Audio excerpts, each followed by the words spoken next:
Welcome to today's show. We are very happy to have Ana Oliveira as our guest today.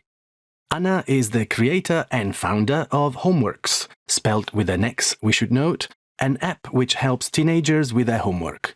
Thanks for coming in, Ana. Thanks for having me. So, tell us about your app. How does it work? Well, teenagers and their parents have numerous challenges when it comes to homework these days. In many families, both parents work and don't have much available time to help their kids with their homework. And even if they do have time to help, they may not be able to offer support with the content. What I mean is, they may not know or at least remember enough in any given subject to support. You mean they might not be able to remember complex maths or might have never studied certain subjects, such as biology or economics themselves? Exactly. So they might want to support their children with their homework, but have neither the time nor the knowledge to do so. I see. So the app helps solve this problem? Yes, and more. The next issue is that tutors can be expensive, and there may be long waiting lists for specialist tutors in the town or region you live in. Our Homeworks app brings students and tutors together online. Students can search a database of pre-approved tutors and sign up for live online support. They don't need to be in the same town or city. That sounds really great. It is, and this approach also enables us to offer the tutoring services at lower prices because there's no travelling time involved for the tutor to get to the student's home. And tutors who live in remote areas are happy to get access to more students and be able to work from home, even at lower rates. This all sounds great. So how did you come up with the idea? Well, as you might guess, I was one of those parents I described earlier. I really wanted to help my son with his homework, but I was either too busy with work or I didn't actually know anything about the subjects he was having difficulty with. Also, we live in an area where there aren't many tutors, and the ones that are there are either very expensive or have long waiting lists. Yes, I can understand your predicament. Well, it sounds like a very useful app that is clearly meeting a need, and its popularity obviously speaks for itself. Thank you. So, do you have plans for the future? We've just secured some funding and hope to expand the range of services we offer using the app. We wish you the best of luck. Thanks again for coming in. That was Ana Oliveira, founder of the tutoring app Homeworks, with an X, don't forget, which is available for both Apple and Android devices. Join us again next week for another business interview. Have a great week, everyone. Hi, everyone. Thanks for coming to this short presentation on our new product design. As you know, we've already redeveloped our Adventure shampoo to make it more modern and appealing, and we've renamed it Adventure Tech. Our market research established the target market as men in the 18 to 40 age range who like to be outdoors and also like technical gadgets such as smartwatches, drones and things like that. We needed to create a bottle which appeals to that market. So today, I'm happy to unveil our new bottle design. As you can see, it's designed to look like a black metal drinking flask with some digital features printed on it. I'd like to talk you through the following 3 points: the key features, sizing, and our timeline for production. Firstly, you'll notice it has an ergonomic design. That means it fits smoothly into your hand and can be easily opened and squeezed using one hand. And it looks like a flask you might use when hiking outdoors. The imitation digital displays are designed to remind the user of other tech devices they may have, such as a smartwatch or smart displays in their home. I'd now like to tell you about the sizes. It comes in 2 sizes, the regular size and a small travel size. The travel size is the same type of design, a flask also with imitation digital displays on the bottle. We were thinking of starting with one and following with the travel size in a few months, but we've worked hard and both are ready now. Finally, I'm going to talk to you about our timeline for production. You've probably heard that we're launching in 2 months. In preparation for that, we're starting the marketing campaign next month. You can see the complete overview of all phases in this Gantt chart.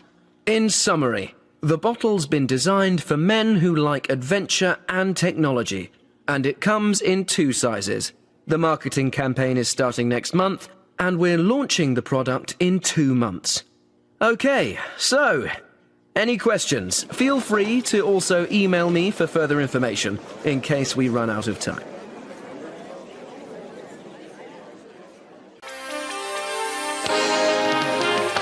So we're back in the studio. Welcome back, everyone. My name's Rick Walker.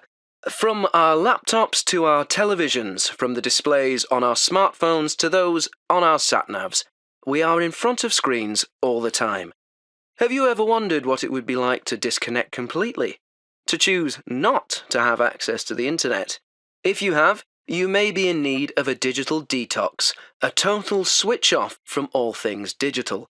The idea of people taking a digital detox is becoming more and more popular, especially amongst young people.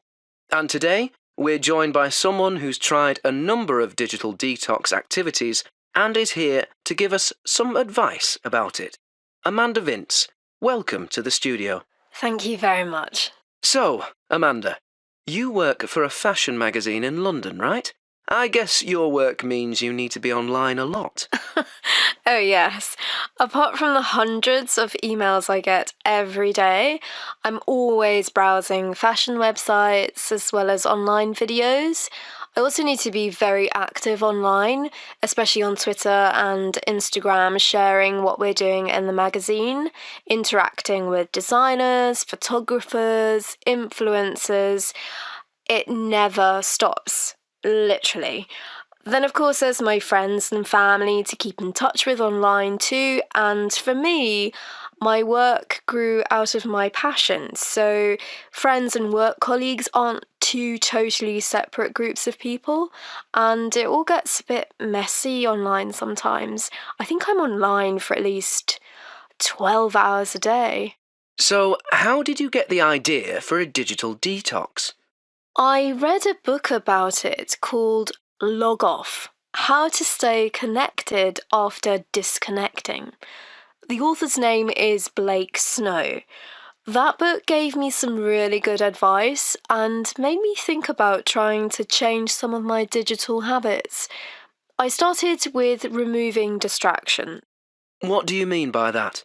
That means turning off alerts, buzzes, alarms, or notifications of any kind. I had notifications set up for everything, and it meant I was always being forced to look at my phone. Removing all of them, except for important contacts, helped me focus immediately.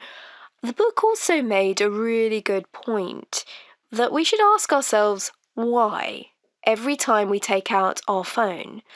I realised that most of the times I looked at my phone were because I was trying to avoid or ignore something else happening right in front of me.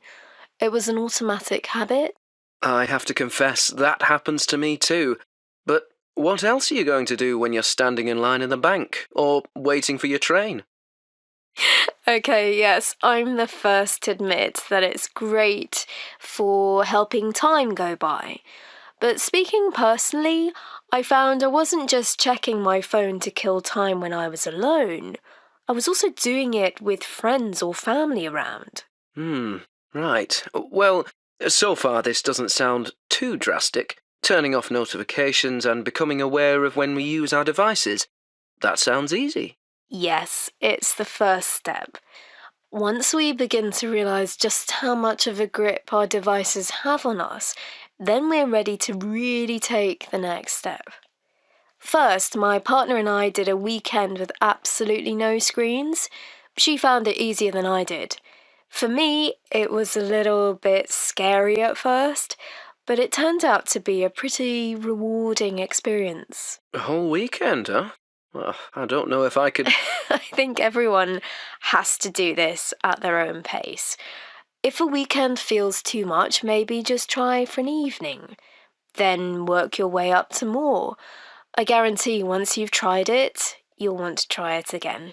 We're going to try for a whole week in the summer. OK, let's pause there then and see what our listeners have to say. You can call us here directly or send us a message on any of our social media channels.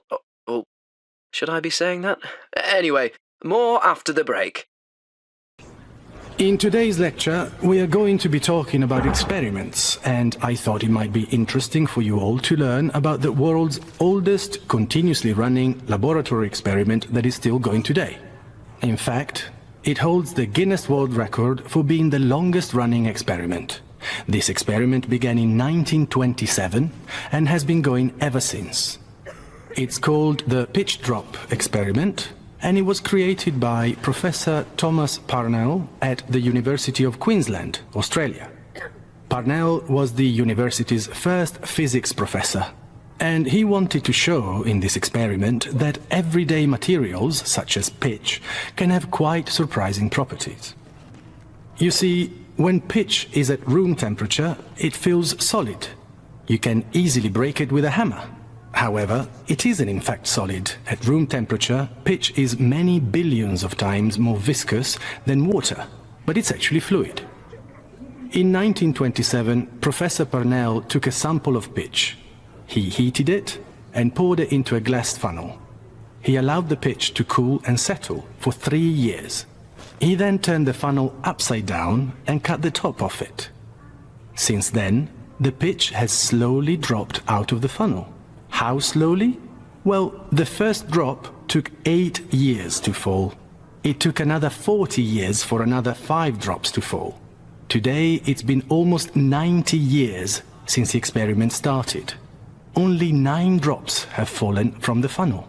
The last drop fell in April 2014, and the next one is expected to fall in the 2020s.